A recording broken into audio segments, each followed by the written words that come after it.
Hi students, welcome to Python programming course. So this is B. Satyanarayan Reddy, professor in CSC department. I'll be teaching Python programming language in this semester for you. Okay. Uh, Today we will be discussing about some introductory concepts related to Python programming language, such as what is it actually and what are the main features of Python programming language, and where we actually use this Python language, and also I will explain how to download Python programming uh, environment into your computers, and I'll show you how to run simple programs in your Python environment today. Okay, right. So let us start our session today. This session is all about introducing the concepts of Python programming language to you all. Here is the contents that I want to discuss today. A simple introduction to Python and history of Python, where we will discuss about when was the development started, and then what is the latest version of Python programming language, and then we discuss about the essential features of Python programming language. Later we discuss about applications of Python programming language. So we'll discuss only the major applications that will be useful for us. Then I will show you how to download the Python software into your computer, and then how to install it in our computer systems. And at the end of the session, we'll be discussing about what is a program development life cycle with respect to a programming language, and then I'll compare the Python's programming development life cycle with other program development life cycles also. Okay, so these are the topics that I'm going to cover today.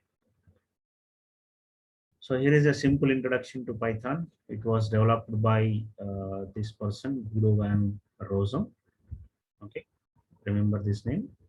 This person has developed the Python language. Actually, he started developing the Python in 1989, but it took nearly 5 years to release the first version of Python language, which is usable into the market. Okay, so remember this year also, in 1989, we started the development of Python programming language in the laboratory. Okay, and Python is actually a simple programming language compared to any other high-level programming language. Maybe that is the reason why it has become so popular among all the other programming languages. We can easily develop complex programs, we can easily solve complex problems with the help of Python. And also, because of its simplicity, we can easily learn the language also uh, without even having any other programming language knowledge. Okay, so that is the reason why maybe it has become so popular now, right? And also coming to the name Python, why it was named as Python is an interesting thing to understand. It was actually named after the a show, comedy television show in US, a popular comedy television show uh, called as Monty Python's Flying Circus. It was a show hosted by this person, Monty Python, and the Guido van Rossum. He is a very big fan of this Flying Circus show. Therefore, he took the name of that host, Monty Python, as the name for your for the corresponding language he is developing. Okay, so it is the name Python has been derived from the name of a television show, Monty Python's Flying Circus. But people generally think that Python is actually a snake, so might be Python language is representing a snake. It's not like that. It is not true. Okay, so Python is not named after the Python snake, but it was named after a famous comedy television show of America called as Monty Python's Flying Circus. The host name is Monty Python because this person, Guido van Rossum, who was the developer of Python is a very big fan of this particular show. To put that name, he selected that name Python for the language that he is going to develop. Okay, so that is the reason why it is named as Python, right? So this is a simple introduction. The developer name is Guido van Rossum and started initiation of the development in 1989, right? And here is a history of Python that you need to just briefly understand when was the first Python version was released. You can see the release date also. It is January 1994. And this particular slide mentions the major milestones of the Python versions released into the market, right? So Python 1.0 was released in January 1994, and then in between there are several versions released: 1.1, 1.2, 1.3, 1.4, and so on. I'm just showing you the major milestones of the Python versions only. So Python 1.5 was released in 1997, and Python 1.6 was released in 2000. Python 2.0, the biggest milestone of Python programming language, was released also in 2000. And these are all the versions from 2.0, improved versions. These are versions means that the later versions always provide extra features, extra functionalities compared to the earlier versions, right?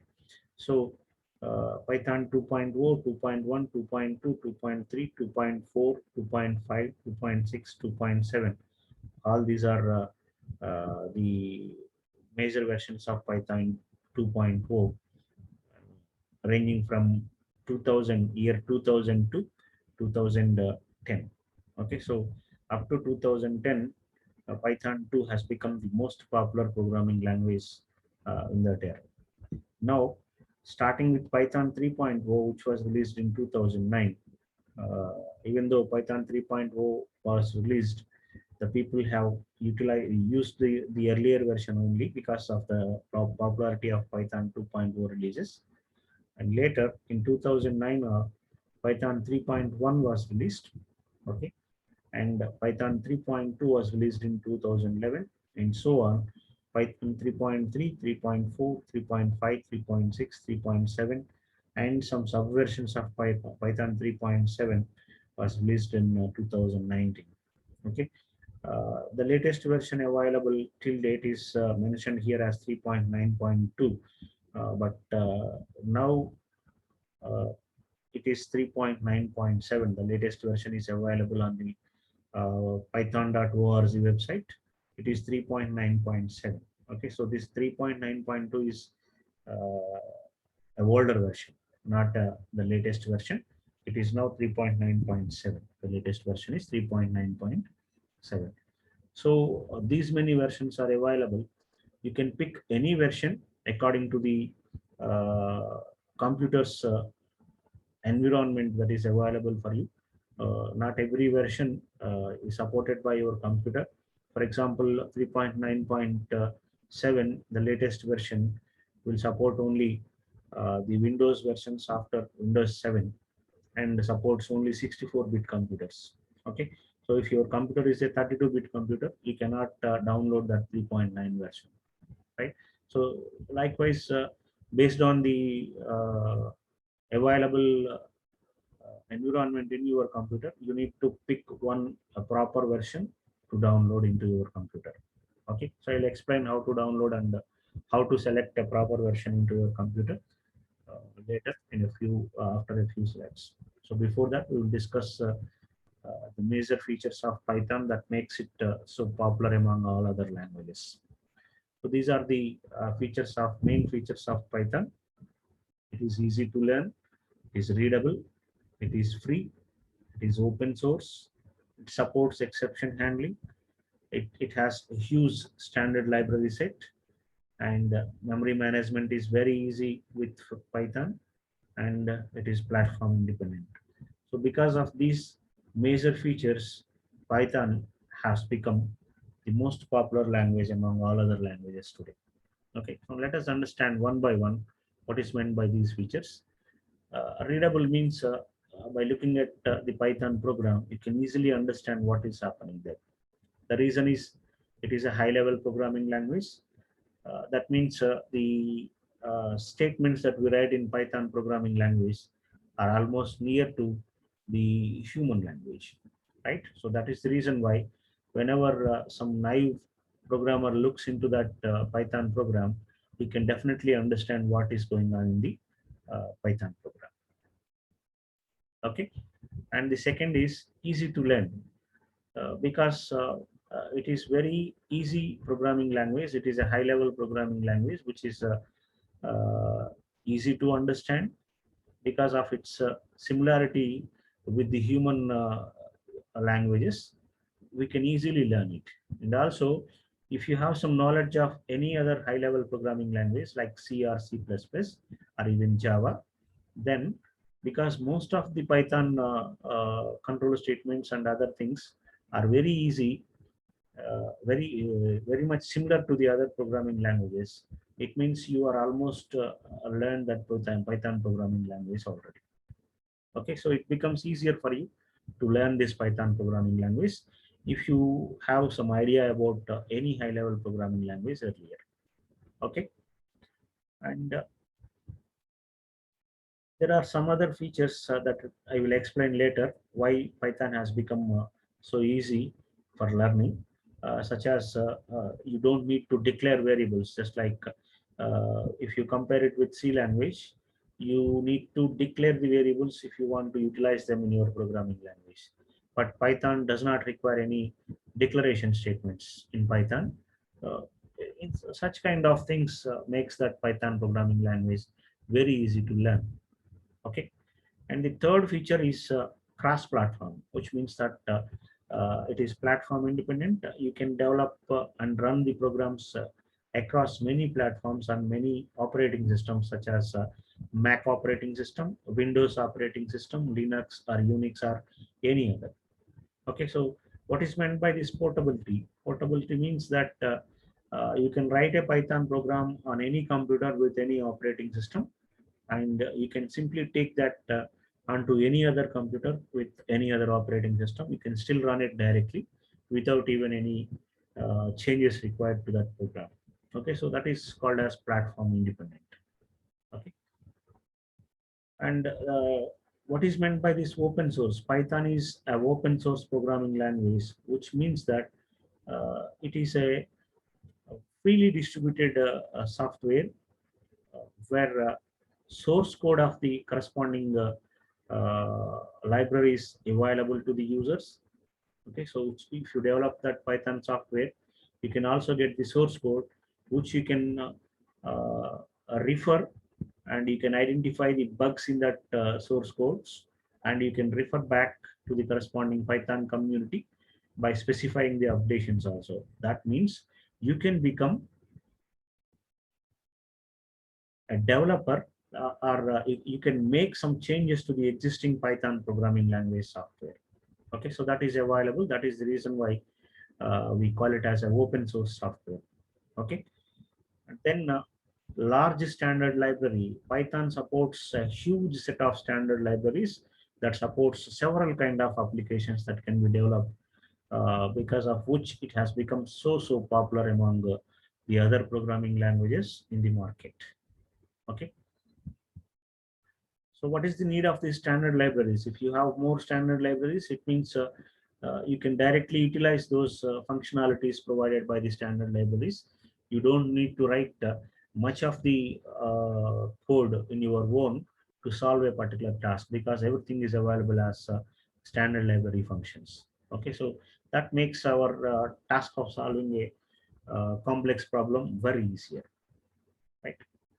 And the sixth feature that makes Python programming language popular is free. It is free. You can download it for free. You don't need to pay for the utilization of Python software. You can download it free from python.org. It is available for free, and you can use it. You can share it with any of your friends. Okay, and also because of its open source license, you can also make some changes to the source code of Python and you can modify it. You can upload it back by getting some up- approval from the Python community also. Okay, so you can add something to the Python standard library if you identify any bug, and you can add something to the Python standard library also. Okay, and seventh feature is it supports exception handling. Maybe you don't know about exception handling till now. It means that while running your program, while executing your program, there may be a kind of runtime errors possible when you run your programs. Python supports a special feature called as exception handling to handle those runtime errors so that the program execution becomes very smooth. Okay, so this we will understand exception handling. We have this topic in our fourth unit, I think. I will explain this exception handling feature in fourth unit. Okay, and the advanced features of Python programming language, such as generators and list comprehensions, makes it very important language to develop advanced complex problems. Okay, solutions to advanced complex problems. Okay, there are many such advanced features available with the huge set of standard library available with Python. And the last feature is automatic memory management, where in other programming language, the memory has to be properly managed explicitly by the user, by the programmer. Whereas in Python, you don't need to worry about this memory management. You don't need to free the memory. You don't need to create the memory, which is automatically done by the memory management system of Python. Okay, this is also called as automatic garbage collection. Memory is created and freed according to your requirements in your Python program. Okay, so this is not done by the programmer. You don't need to do anything explicitly. It will be automatically performed by the Python memory management system. Okay,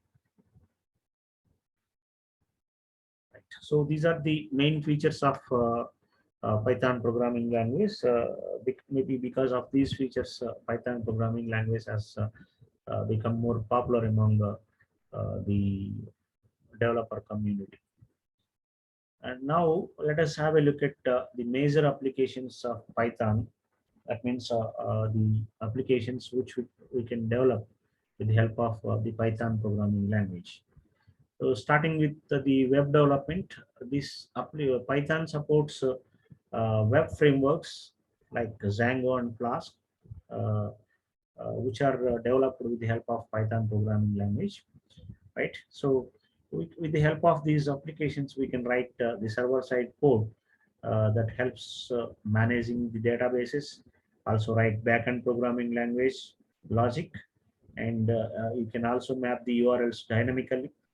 Okay, so overall, Python supports the development application suite. Okay, for developing web applications with the help of Python programming language. Okay, so as of now, maybe you don't know about web applications. Later in your coming semesters, you will learn about web application development also. Okay, so then you will understand how Python can be used for this particular application. Then machine learning is the most popular application area of Python. Uh, for example, I'd like to give a simple example to understand what is meant by machine learning. Suppose if you go through Amazon or Flipkart or eBay websites, you will get some product recommendations in those websites according to your previous uh, track record. They will provide some product recommendations whenever you open that Amazon website or Flipkart website or eBay website.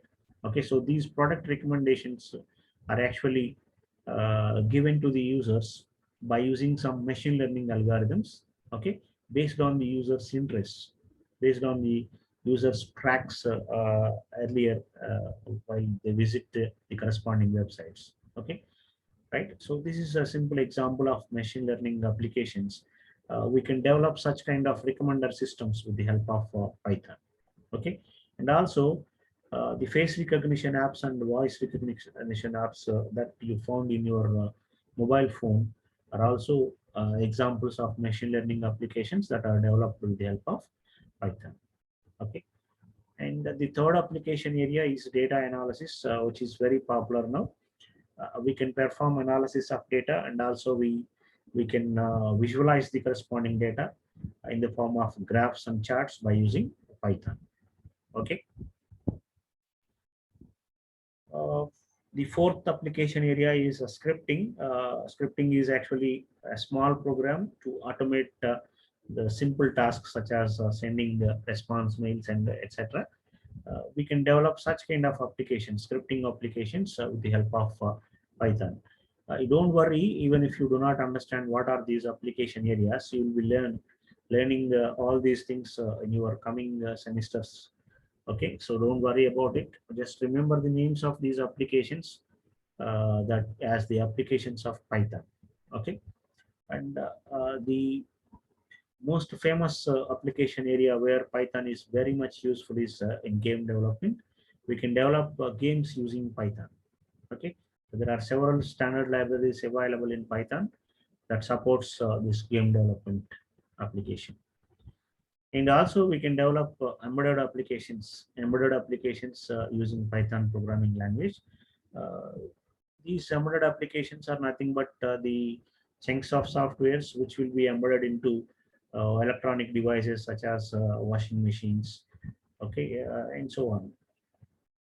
And the last application is desktop applications, where we can develop desktop application using the libraries such as Kinter or Qt, available in Python standard library system. Okay, so we can use these applications for developing desktop applications that supports graphical user interfaces. So we have this Kinter in last unit also. I will discuss about this Kinter applications in our fifth unit of our syllabus. Okay, so these are the major application areas of Python, but not limited to. There are several other application areas that can be developed using Python. Okay, now let us have a look at how to download the Python software into your computer. So first thing is you need to visit this website, the python.org. You need to visit this website. Okay, so once you open this website, okay, let me show you how to do this.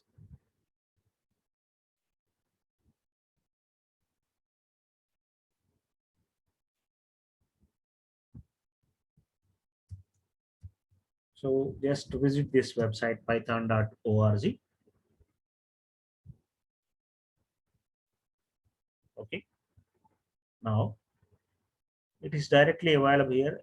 The latest version is Python 3.9.5. It is available for download for Windows operating system. Suppose if you want, according to your operating system and the configuration of your computer, then you can go for suppose for Windows operating system itself, there are several releases available. These are all the releases available for Windows operating system based on your requirement. For example, if your computer supports 64-bit operating system, and also you are utilizing any Windows operating system, uh, the later version from Windows 7, then you can go for Python 3.9.5. And also see the notes given over here. It is saying Python 3.9.5 cannot be used on Windows 7 or earlier version. So if it is Windows 7 or earlier version, you cannot download this 3.9.5 version, right? So in such case, you need to select an appropriate version from here. The pre-releases are there and the stable releases are available. Based on whether your computer supports 32-bit operating system or 64-bit operating system, you need to select an appropriate version, okay, among these versions available. Number of versions available starting with 3.9.5, going back to the most earlier version, that is maybe Python 2.0. Okay, so do not download any Python version before Python 2.0. Okay, so you can select any of them. For example, if I pick the latest version of Python 3.9.5, it will download like this. Once you download that Python 3.9.5 into your computer, you simply click on it and start. Actually, I have already installed into my computer, so it is asking me to modify the setup. Therefore, if you are downloading it for the first time, it will ask you to install it. Okay. Let me show you what it will show. Right.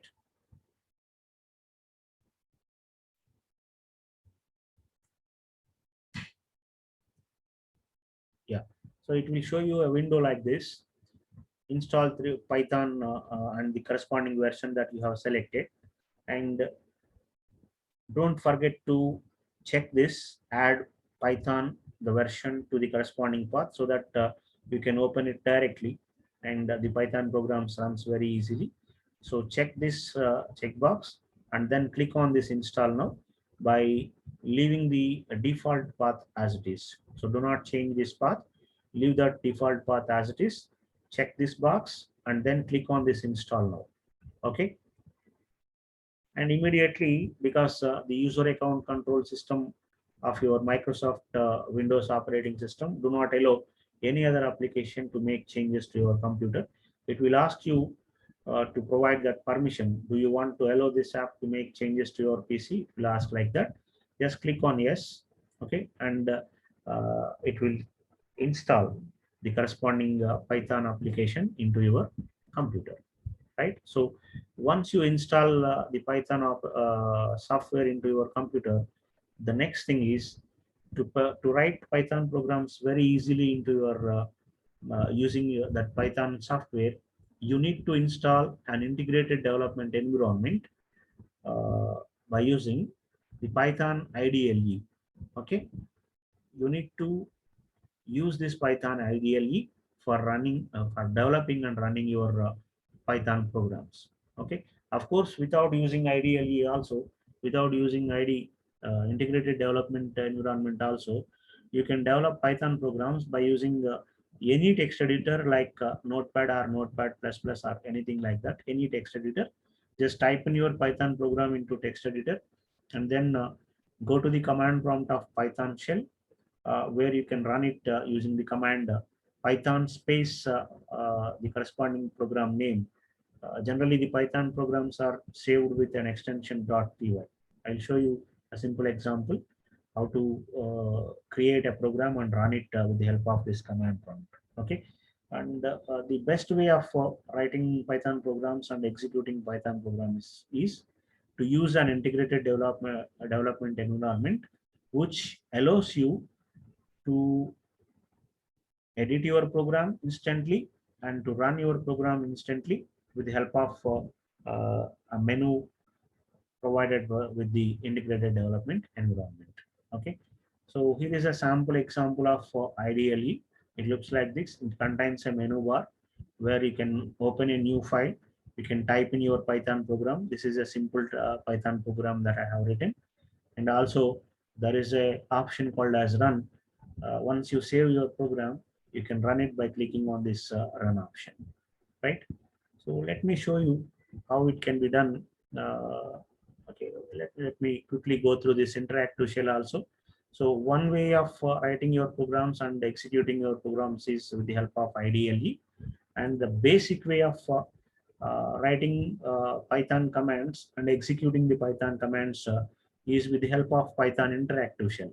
So this symbol with the three greater thans is called as shell prompt, where we can actually type in our Python commands here.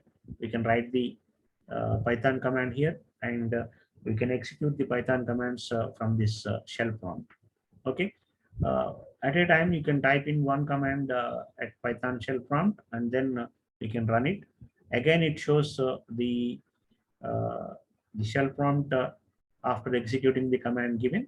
Okay. Again, it takes another command. You can run it again. Again, it shows something like this. Okay, so it means that you can run the commands of Python by using this shell prompt interactively. That is why it is also called as Python interactive shell. At a time, you can run one command and you can go back and run another command, so on like that. Okay. Now let me show you how this can be done after installing, after downloading and installing the Python software into your computer. So I assume that you have installed the Python software into the your computer. Then you click on this.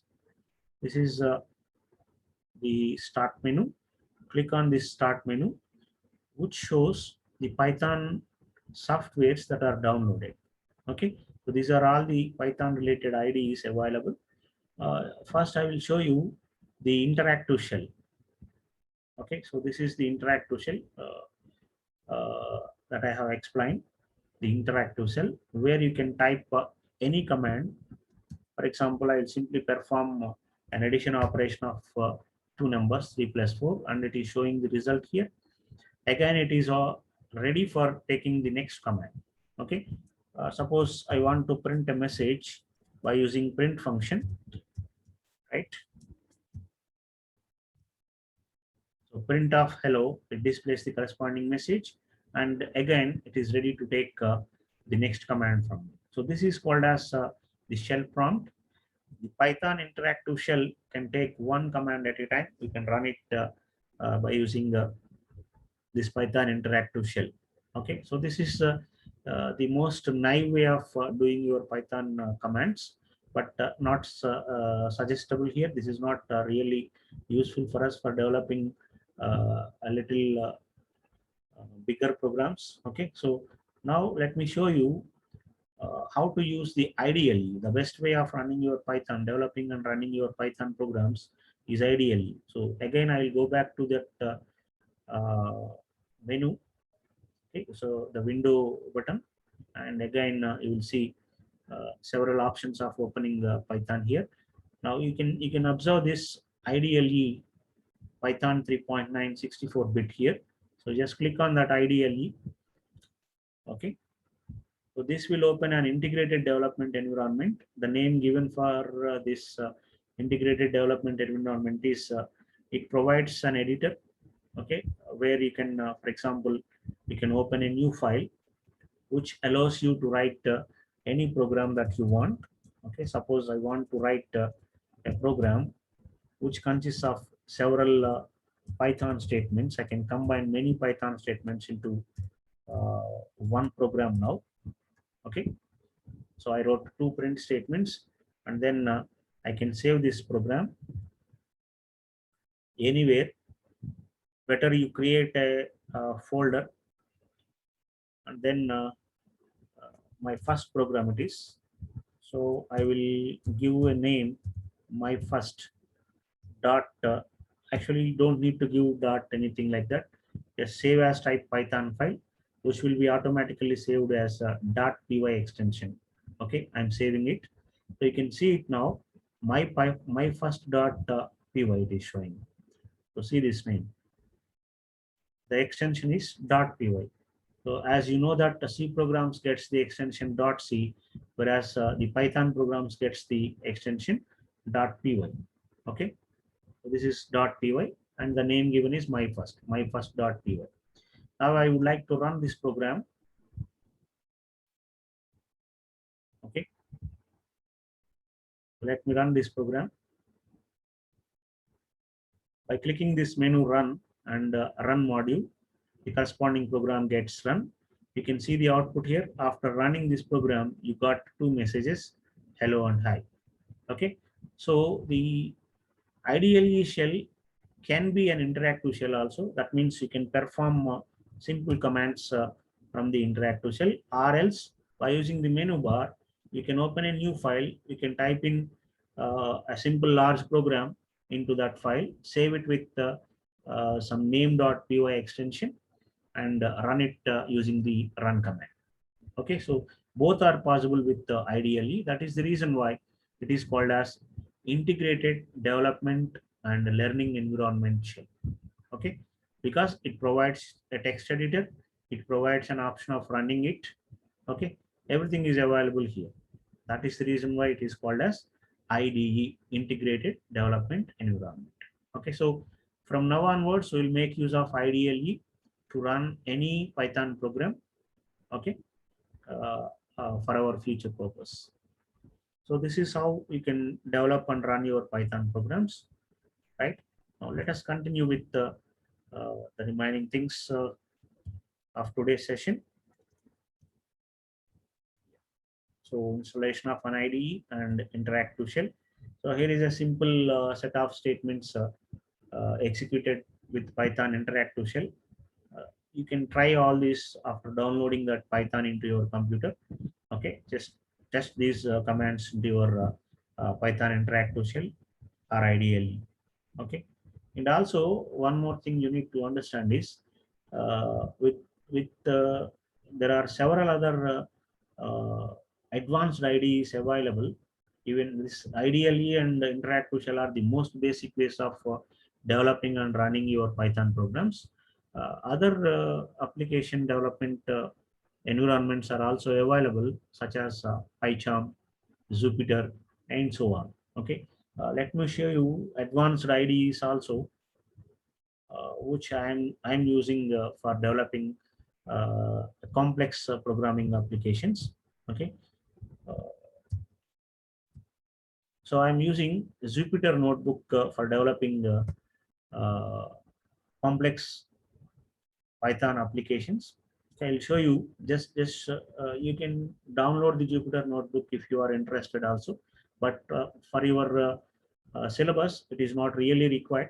You don't need to develop huge applications here. Very small Python programs will be developing. So this is the IDE of Jupyter, where I can use I can link this Python 3, uh, which gives me an integrated development environment, something like this, where I can type uh, any command that I want to run. Okay, this is the Jupyter IDE, integrated advanced integrated development environment, where you can develop and run your Python programs like this. Okay, so similarly, there are other things also, which is one more popular IDE for Python programs is PyCharm. You can use either PyCharm or Jupyter, or even you can use Spider IDE also, which allows us to develop complex Python programs. Okay, but I don't think this will be really required for your lab session or for your syllabus according to JNTU UK, right? If you want to develop big programs, big Python programs, you want to develop some applications, reasonably good size application, then you can go for advanced IDEs like this: Jupyter, PyCharm, Spider, or anything like that. Okay, so if you are interested, you can download this. It is available, right? Okay, so this is what I wanted to show you, an advanced IDE. Okay, let us continue with our remaining topics. Yeah. So the last topic for today's session is what is meant by the program development life cycle. So the traditional life cycle, the development life cycle involves these many steps. So after developing the application, we will try to run the application. That means we execute the application, and we will submit some sample inputs to test the behavior of the corresponding code that we develop. And then we stop the application, and if the behavior that we tested is not satisfactory, then we will edit the program code, and then we will recompile the code. Because there are some modifications done, you need to recompile the code and then relink and execute the code. Okay, so if you observe, even you know the process in C language also. uh, if you are running the C programs using PuTTY in your lab, okay, so you will develop a program, a C program using the PuTTY editor. by connecting to the Linux command prompt. Then you will perform, after developing a C program, you will perform the compilation. For example, cc space example.c, something like this. Okay, so once you compile and you will run the program, if everything, if there are no syntax errors at all, then you will run the program by using this slash a dot out command. Okay, so then you will submit the inputs to the corresponding program while running it, and if the behavior is not properly satisfactory, then you will edit the program again by using the vi command. You will open the file by using vi command, the editor, and then ex.c. You will modify the program, and then again after editing, you need to perform this recompilation and execution of your program. Right. So if you remember this process, you can map this steps to that process of executing the programs in your C language. Okay. So whenever you modify your source code, you need to recompile the code, right? Recompile the code and then relink and execute your code. Okay.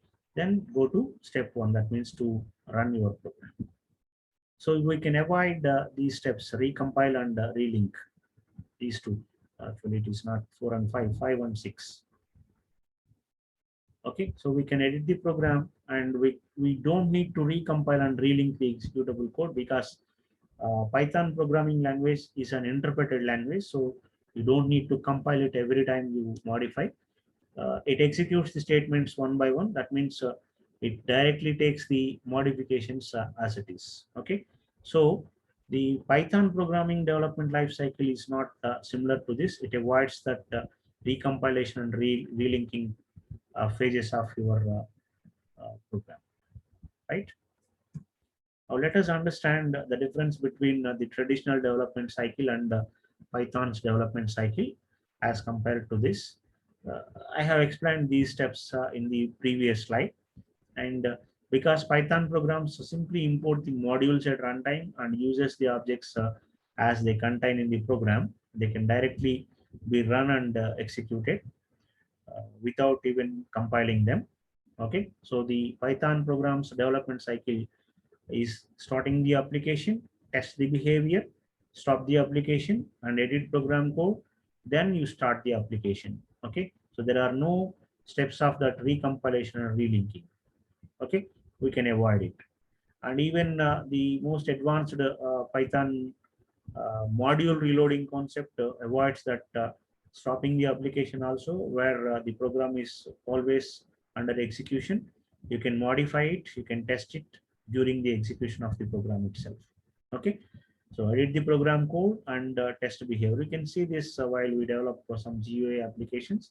The windows that we develop are continuously executing and taking the input from the users. Okay, so you'll see that later. So Python program allows us to skip that recompilation and relink the executable codes while we develop the programs. Okay, so because of that avoiding this recompilation and relinking, Python programs runs immediately after we make changes to the Python programs. Okay, so that is the a feature that makes it possible, right? So this is about Python program development lifecycle. Okay, yeah. So that's all for today. So uh, just wanted to introduce the Python programming language today to all of you. So I request all the students to download and install the Python latest version, or any Python version that suits your environment, Windows environment in your computer.